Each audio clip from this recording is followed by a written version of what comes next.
Le Club Imo Radio J vous est présenté avec le concours de Coldwell Banker, réseau immobilier mondial depuis 1906. Coldwell Banker, l'excellence immobilière. Radio J. Le Club Imo Radio J, Marc Ezrati. Bonjour à tous et bienvenue dans le Club Imo sur Radio J, votre rendez-vous quotidien pour décrypter l'actu de l'immobilier. Aujourd'hui, nous abordons un sujet brûlant et complexe, le diagnostic de performance énergétique, le DPE, le fameux DPE, et ses impacts notamment sur les logements classés G. Pour en parler avec moi, j'ai le plaisir d'accueillir Jean-Luc Brulard, il est agent immobilier à Rueil-Malmaison, agent immobilier de proximité. Bonjour Jean-Luc. Bonjour Marc, merci. On a à distance avec nous aujourd'hui Christophe Demerson, c'est l'ancien président de l'Union nationale des propriétaires immobiliers. Bonjour Christophe. Bonjour Marc, bonjour à tous. On a également, Bernard Cadot, ancien président du réseau Orpi. Bonjour Bernard. Bonjour Marc, bonjour à tous. Et enfin, Éric Houdet, fondateur d'Omapi. C'est la première fois qu'on le reçoit dans le Club Imo. Bienvenue, expert en solutions de rénovation énergétique. Bonjour Marc, bonjour à tous et merci de me recevoir. Alors, commençons par le début, le DPE qui est un outil essentiel mais souvent critiqué pour ses ambiguïtés et son impact sur les propriétaires, les locataires et les professionnels de l'immobilier. Éric Houdet, le DPE est souvent critiqué pour son manque de fiabilité avec des études qui révèlent que 7 diagnostics sur 10 seraient erronés. Comment expliquez-vous ce chiffre énorme ? Est-ce qu'il y a un problème de méthode, de formation, d'outils ou les trois à la fois ? Bon, c'est un peu tout ça. Le DPE, c'est un outil essentiel avant tout. Néanmoins, il y a 300 ou 400 caractéristiques différentes. Quand un diagnostiqueur arrive, il est obligé de rentrer toutes les informations. Ça prend beaucoup de temps, beaucoup d'énergie et surtout, il n'est pas très aidé parce que les propriétaires en amont ne lui donnent pas beaucoup d'informations. Et donc, il y a un peu effectivement un problème de formation, mais il y a beaucoup d'efforts qui ont été faits dans ce sens-là. Mais surtout, trop de critères, trop de choses à analyser, à comprendre pour avoir un vrai impact. Christophe Demerson, vous qui êtes la voix des propriétaires bailleurs, quel est votre ressenti sur les contraintes en fait imposées par ces classements énergétiques propriétaires bailleurs et propriétaires tout simplement? Ouais, ce que disait Eric est juste. De toute façon, c'est un outil qui est compliqué. Au départ, c'est une bonne idée parce que moi, j'ai milité toute ma vie pour que les propriétaires fassent des travaux. Et le problème, c'est qu'aujourd'hui, comme on a un outil qui est inadapté et discutable, notamment sur les petites surfaces chauffées à l'électrique, on se retrouve avec une défiance. Et j'allais dire malheureusement que l'outil est pire aujourd'hui, puisque les gens savent plus quoi faire. On le voit bien dans les chiffres d'ailleurs, et le marché perd, le marché parle. Donc il y a une défiance. Et aujourd'hui, on est un petit peu dans le brouillard. Ça fait quand même 3 ans et demi que le DPE est mal né. Tout le monde l'a vu, puisque je rappelle qu'il a été suspendu. Et aujourd'hui, on est dans l'impasse puisqu'il a été modifié, remodifié. Mais le problème sur les petites surfaces, notamment, pas que, mais voilà, il est toujours là. Jean-Luc Brulard, agent immobilier à Rueil-Malmaison, est-ce que vous avez constaté un impact sur la valeur des biens classés F et G ou G dans vos transactions ? Oui, complètement. Juste avant, je veux juste par rapport à la question qui était posée, les logements classés G ont-ils un avenir ? Bon, il y en a plusieurs sortes. Il y a les résidences principales existantes et occupées et habitées. Ceux-là, a priori, ils vont rester G, sauf si les gens font spontanément des travaux. Je crains que la petite longère percheronne de ma mère soit G pendant un moment. Il y a les biens en accession, c'est-à-dire au moment où on achète, qu'est-ce qui se passe ? Et puis il y a les biens en location. Alors on est un peu focalisé là-dessus, peut-être, c'est pour ça que je voulais l'évoquer, puisque si c'est la fin des logements G en location, puisque depuis le 1er janvier, ils ne rentrent plus dans les critères de décence. Oui, voilà, c'est une mise en indécence des logements G. C'est pas la fin pour l'accession. Tout le monde peut acheter un logement classé G. Exactement. Et on voit ce transfert, peut-être un peu vicieux d'ailleurs, vers des primo-accédants, vers des gens comme ça, qui eux peuvent habiter dans une passoire thermique, et ça pose pas problème. Bon, on a un défi à relever, parce que je crois qu'on est tous d'accord sur ces nécessaires travaux à faire, mais je le qualifie aujourd'hui dans le contexte d'un dilemme, pardon pour la paraphrase, mais entre la fin du monde et la fin du toit. Et la fin du toit. Oui. Parce que beaucoup de ces logements, il y a des centaines de milliers de gens qui rêveraient d'habiter dedans. Et on a des étudiants qui couchent dans leur bagnole. Donc, il faut progresser, il faut avancer. Il y a des problèmes de fiabilité des équipements, enfin des process, on l'a dit. Il y a des problèmes de timing aussi, de délai. En tout cas, ce qu'on a vu, et ça réembarque sur la question de la chute du locatif, c'est que depuis 2 ans, 3 ans, dès que les G ont été en ligne de mire, un certain nombre de propriétaires bailleurs ont dit soit je ne peux pas investir, personne âgée, retraitée, petite retraite et qui a son complément avec un logement. Et puis, pour d'autres, un peu plus profil investisseur qui disent, avec tous les travaux que j'ai à faire, c'est plus rentable, donc j'arrête et je les mets à la vente. Bernard Cadot, justement, cette histoire d'indécence des biens classés G, c'est une mesure suffisante ou c'est une solution un peu brutale selon vous ? Alors, pour moi, le DPE, c'est l'exemple type de la très bonne intention indispensable au départ et de la très mauvaise méthode. C'est la quintessence de ces deux choses-là. Il n'est pas question de remettre en cause l'impérieuse nécessité de la transition énergétique. On est bien d'accord là-dessus, ça fait l'unanimité. Après, le comment on le fait, c'est ça la vraie question. Aujourd'hui, pour parler de quelques chiffres quand même, si tout est appliqué, c'est 600 000 logements qui sont concernés en termes d'impossibilité de relouer. 600 000 logements, ça fait environ 1 800 000 personnes qui sont concernées. Et ça, c'est du quotidien, c'est de tous les jours. Donc, il y a un vrai sujet à ce niveau-là. Et pourquoi il y a ce sujet-là ? C'est que la rénovation énergétique, elle s'impose. Elle est... alors, on parle souvent de MaPrimeRénov' et du succès fantastique de MaPrimeRénov'. C'est pour partie vrai en volume. C'est pas vrai du tout en termes d'efficacité globale. En gros, MaPrimeRénov', en moyenne, distribue à peine 10% du coût total de la rénovation massive d'un logement. Et donc, se pose la problématique du reste à financer. Comment est-ce que moi, propriétaire bailleur, je vais pouvoir... Parce que n'oublions pas qu'une partie des propriétaires bailleurs ont, je dirais, un certain âge et qu'à partir de là, aller voir son banquier pour lui demander de financer sur du court moyen terme 30, 40, 50 000 euros, c'est pas évident. On n'a pas forcément les ressources pour. Donc, il y a cette problématique-là. Donc, c'était une très bonne intention. C'est mal né, ça a été mal mené et il est urgent de faire quelque chose. La première chose à faire, à mon avis, c'est de faire un moratoire là-dessus, parce qu'on ne peut pas du jour au lendemain barrer d'un trait de plume comme ça 1 800 000 personnes. Éric Oudal, les C2E par exemple qui ont été, qui sont sortis de MaPrimeRénov', c'est une solution selon vous, comme une aide à la rénovation ou les certificats d'énergie, d'économie d'énergie. Oui, c'est évident qu'il faut engager, il faut aider les propriétaires à rénover, parce que c'est quand même 25% des gaz à émissions d'effet de serre de l'immobilier, c'est 40% de l'énergie qui est consommée, donc c'est hyper important, toutes les aides sont les bienvenues et il faut absolument encourager ça. Éric, vous avez évoqué l'importance d'intégrer le carnet d'information du logement dans le DPE. En quoi ça va être une solution pour améliorer la transparence dans cette loi et climat, la qualité des diagnostics ? Dans la loi climat, en fait, il y a ce DPE, mais il a été instauré aussi le carnet d'information du logement. Alors, c'est quoi ? Quand vous achetez une voiture, vous n'achetez pas une voiture sans le carnet d'entretien. Ça paraît logique. Ça vous permet de voir tout ce qui a été fait. Le principe du carnet d'information du logement, c'est la même chose. C'est être capable, dans un carnet, de récupérer les informations qu'ont fait les matériaux, les rénovations, connaître un peu l'historique d'un bien, savoir combien ça consomme. Donc, c'est essentiel pour pouvoir se projeter et à partir de ces données-là, de pouvoir rénover, mais de manière intelligente, en fait. Parce qu'aujourd'hui, on a un DPE, on ne sait pas comment rénover, on ne sait pas combien ça va coûter. Vous avez intégré l'intelligence artificielle également. Tout à fait. Vous pensez que c'est une solution pour justement...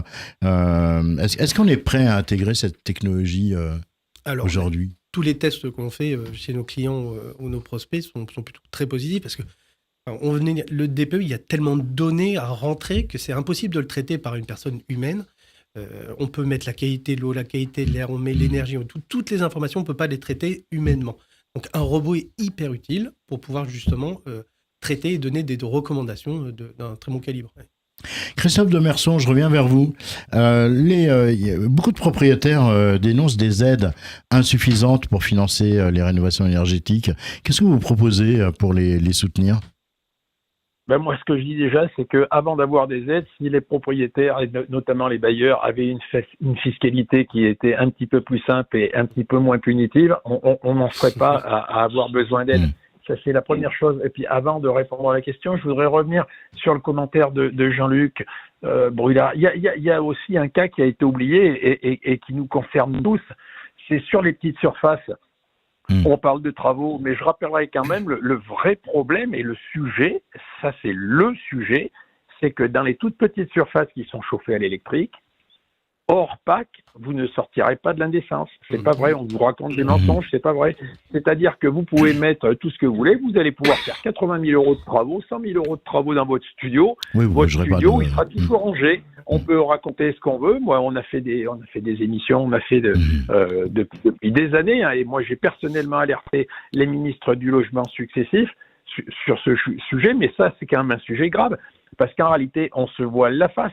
Parce que si on prend par exemple, on parle souvent qu'il faut on va chercher le dernier appartement, traquer le logement vacant, le méchant propriétaire qui voudrait pas louer son bien, mais j'allais dire le bon sens voudrait qu'on revienne quand même à la réalité, qu'on atterrisse, qu'on arrête d'avoir des formules. Je sais qu'il y a bientôt des élections, mais quand même, regardez les petites surfaces à Paris.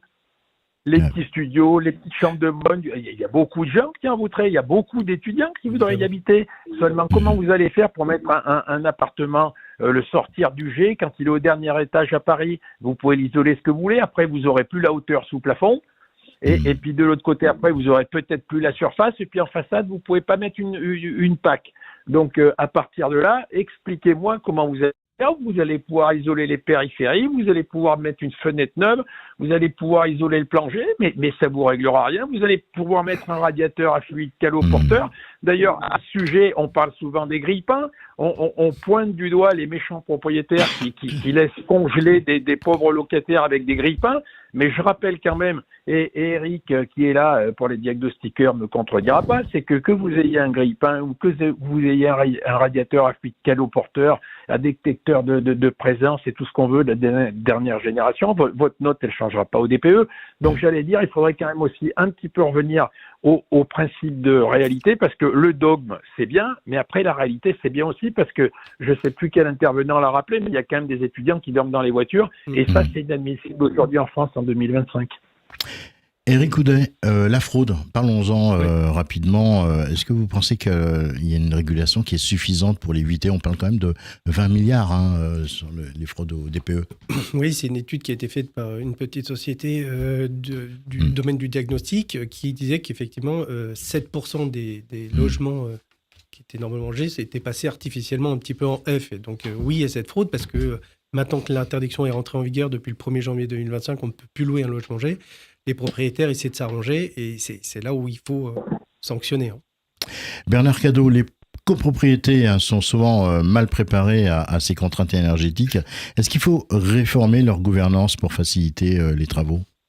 Il y a sans doute quelque chose à faire parce que lorsque vous êtes propriétaire d'un logement à l'intérieur d'une copropriété, ce qui est souvent le cas dans les grands centres urbains, encore faut-il que l'ensemble des copropriétaires acceptent de voter certains travaux et de se préparer à faire certains travaux pour justement rénover. Et il y a toujours un écart qui est parfois important, Jean-Luc le disait tout à l'heure, entre celui qui occupe son propre logement et qui finalement se dit je peux continuer à vivre comme ça, et puis le bailleur qui lui a besoin, parce que la loi lui impose, a besoin d'être dans cette catégorie-là de logement. Est-ce qu'il pourra tout faire tout seul ? Christophe évoquait le dernier étage sous les toits. Peut-être il y a d'autres cas comme ça. Et il faut absolument que... C'est peut-être pas au niveau de la gouvernance, c'est plus au niveau des prises de décision et des capacités à décider.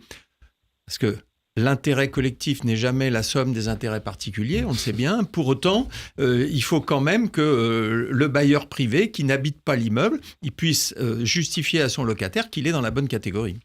Merci Bernard. On marque une pause, le temps de découvrir l'info du jour.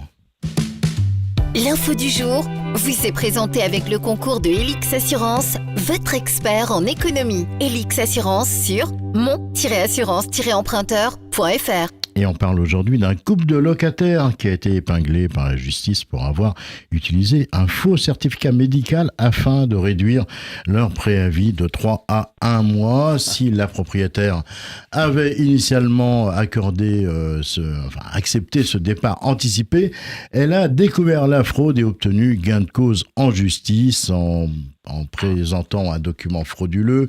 Les locataires se privent de tout effet juridique favorable et s'exposent à devoir payer de lourds dommages et intérêts. Une leçon pour tous en matière de bail. La transparence est essentielle. L'info du jour vous a été présentée avec le concours de Helix Assurance. Vous payez trop cher pour votre assurance de prêt immobilier? Avec mon-assurance-emprunteur.fr de Helix Assurance, comparez, changez et économisez jusqu'à 15 000 €. Simple, rapide et 100% en ligne. Helix Assurance, votre expert en économie. mon-assurance-emprunteur.fr. Radio J. Le Club Imo Radio J, Marc Ezrati. Et on retrouve nos invités dans le Club Imo pour parler du DPE. Avec moi aujourd'hui, Jean-Luc Brulard, Christophe Demerson, Bernard Cadot et Éric Houdet. Éric Houdet, vous avez évoqué l'idée d'impliquer davantage les particuliers dans le pré-remplissage des données nécessaires au DPE. Comment est-ce qu'on va les convaincre à devenir des acteurs à part entière ? Je pense qu'il faut faire un petit peu de gamification là-dessus. On a tous un téléphone, prendre une photo d'une chaudière, d'un radiateur ou d'une VMC, c'est pas très compliqué. Et puis après, avec un petit peu d'intelligence artificielle, on peut reconnaître les caractéristiques des équipements à droite à gauche et de pré-remplir ces données assez facilement. Voilà. C'est plus dans le fait d'accompagner ça, et puis ça va remplir et aider la vie des diagnostiqueurs de façon importante. Jean-Luc Brulard, est-ce que vous pensez que les agents immobiliers sont suffisamment formés pour accompagner les clients dans ces nouvelles contraintes ? Alors oui, les choses progressent de façon très significative. La formation, l'expérience sur le terrain qui nous amène aussi à travailler avec des partenaires spécialisés, c'est vraiment une des voies de valeur ajoutée et de service qu'il faut absolument rendre. Si je peux garder la parole 2 secondes. Bien sûr, je vous en prie. Bon, Christophe a dit, rappelez que la panacée aujourd'hui, c'était la PAC, la pompe à chaleur, dont acte. J'attends de les voir sur tous les immeubles en copropriété, surtout quand il n'y a pas de balcon, et j'attends de les voir sur les balcons des immeubles haussmanniens. Et j'espère qu'on aura la production électrique. Mais moi, je voudrais revenir sur un point, je ne voudrais pas qu'on l'oublie, pour faire le lien avec une table ronde précédente, où on évoquait qu'entre les 1 200 000 transactions dans l'ancien, il y a 3 ans, et les 750 000 au jour de cette année, 2024, il y a 40% en moins. Mais mes clients, moi, quand ils achètent, dans leur grande majorité, ils rénovent leur appartement. Ils changent les vieux radiateurs et les vieux grille-pains, comme ça a été dit, par des équipements de meilleure génération. Ils remettent des fenêtres. Et tout ça, ça coûte quoi ? Rien. Rien à l'État. C'est les gens qui, dans leur projet de vie, avec leur financement, vont améliorer, et ce faisant, améliorer les conforts thermiques de leur... Voilà, 450 000 logements. Si on dit qu'il y en a 70% qui font des travaux à l'occasion de leur achat dans l'ancien, 7 x 4, 28, ça fait 280 000 logements qui sont passés à l'as pour aider notre planète. Christophe Demerson, la réforme du DPE, est-ce qu'elle est suffisante ou est-ce qu'il faut la réformer en profondeur Dites-nous tout, Christophe, vous êtes quand même bien impliqué là-dedans. Marc, je pense que le fond du sujet, c'est le coefficient de oui, le fameux coefficient à 2,3 pour l'électricité. Voilà. Tout à fait. Et je pense que tant qu'on n'aura pas revu ça, ce tabou, je rappelle quand même que l'Europe avait préconisé maximum 1,9 parce qu'on nous dit qu'il faut décarboner. Ouais. Mais j'allais dire, l'État n'est pas un paradoxe près, puisque aujourd'hui, sur la voiture... On rappelle ces coefficients. Le bois et le gaz, c'est 1, je crois, le coefficient. Alors que pour l'électricité, on est au-delà de... On est à 2,3. Oui, c'est ça, de ce que recommande l'Europe. Oui. Donc il y a une sorte de résilience là-dedans. D'ailleurs, c'est un bon... ça serait une bonne transition, mais je vais revenir quand même sur le reste. Rappelons quand même que pour les biens chauffés à l'électricité, c'est 37% des biens en France qui sont chauffés à l'électricité, et ça représente 50% des biens énergivores. Et d'un autre côté, le bois, par exemple, il n'y a pratiquement pas en pourcentage, et on est à 6%. Donc, si vous voulez... le coefficient est la mère de tous les sujets, puisque tant que ce coefficient ne sera pas revu, je rappelle quand même qu'à un moment, il fallait plus de nucléaire, on fermait les centrales, donc à l'époque, je pouvais peut-être comprendre qu'on pénalise à ce point l'électricité. Aujourd'hui, le fait est là, c'est que l'électricité est pénalisée alors que c'est une énergie décarbonée. Et aujourd'hui, les biens qui sont chauffés à l'électrique, il faut l'expliquer, comme je disais, malheureusement, hors PAC, parce qu'on peut prendre les PAC à Paris, encore on a une altitude raisonnable, mais quand vous êtes dans des villes moyennes ou des villes un petit peu hautes, les propriétaires sont obligés de mettre une PAC, alors qu'on sait très bien qu'il y a du givre, il y a des phénomènes qui sont complexes, et qu'un radiateur électrique aurait largement suffi, surtout ces petites surfaces qui ne peuvent pas sortir de la naissance. Je vais vous poser à tous les trois une question. Si vous aviez une baguette magique, vous en feriez quoi, Éric Coudet ? Moi, je surferais justement sur ce carnet, grâce à l'intelligence artificielle, remplir toutes les informations, les pré-remplir, les diagnostics. Ça permet de vérifier s'il y a des problèmes d'y voir clair. Tout simplement. Ouais. Jean-Luc Brulard. Au risque de choquer, mais je crois que je ne choquerai pas Bernard, il a dit, si j'avais une baguette magique, je donnerais du temps à toutes les personnes concernées. Non pas du temps pour attendre ou pour reporter, mais pour du bien temps faire, pour agir progressivement. D'accord. Traiter toutes les situations, être en cohérence avec les délais de prise de décision dans les copropriétés, être en cohérence avec les personnes du bâtiment, les techniciens compétents, il n'y en a pas assez. Être en cohérence avec des financements et des situations de personnes qui sont plus en difficulté et plus démunies. Un calendrier, certes respecté, mais qui donne ce temps. Bernard Cadot, pour vous, la dernière minute, alors votre baguette magique. Ma baguette magique, elle serait autour de l'accompagnement, parce que je crois qu'il faut absolument accompagner. Lever aussi des tabous, parce que les propriétaires bailleurs ne cherchent pas exprès à louer et à exploiter des locataires dans des logements insalubres. Ça leur est tombé dessus, ils font leur maximum. Et d'ailleurs, leur intérêt réel, c'est de conserver des locataires qui sont des bons payeurs, donc de les mettre dans des situations de logement qui soient confortables. Et puis pour les locataires aussi, les rassurer, parce que parmi nos auditeurs, il y a des locataires, leur dire qu'ils ne vont pas être chassés de leur logement sous prétexte que depuis le 1er janvier 2025, on n'a plus le droit de louer des classements, des appartements classés G. Donc il y a un effort qui est collectif.